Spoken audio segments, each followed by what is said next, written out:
Welcome to our channel. Today we how to increase affiliate sales with Amazon, beginner guide step by step clearly. Start by choosing a niche that interests you. Research products on Amazon that align with this niche. Join the Amazon Associates program to get your affiliate links. Create a blog or a website to promote your chosen products. Optimize your website for search engines to improve visibility. Write engaging and informative content that adds value to your audience. Include your affiliate links naturally within the content. Utilize social media to share your posts and reach a wider audience. Consider creating video content to visually showcase the products. Leverage email marketing to keep your audience updated on new products.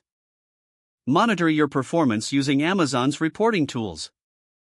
Analyze which products or strategies yield the highest conversions. Experiment with different types of content to see what resonates best. Network with other affiliates to learn tips and strategies.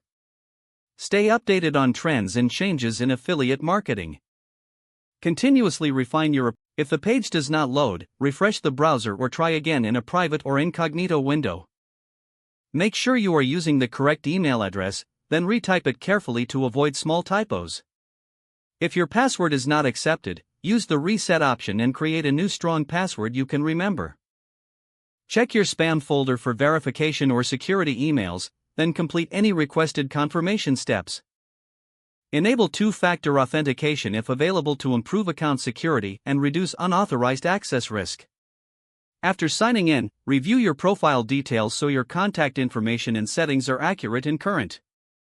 If you see an error message, note it down and try again after restarting your device and internet connection. Log out when you finish, especially on shared devices, to keep your account and payment information secure. If the page does not load, refresh the browser or try again in a private or incognito window. Make sure you are using the correct email address, then retype it carefully to avoid small typos. If your password is not accepted, use the reset option and create a new strong password you can remember. Check your spam folder for verification or security emails, then complete any requested confirmation steps. Don't forget to like this video and subscribe to our channel for more step-by-step tech guides.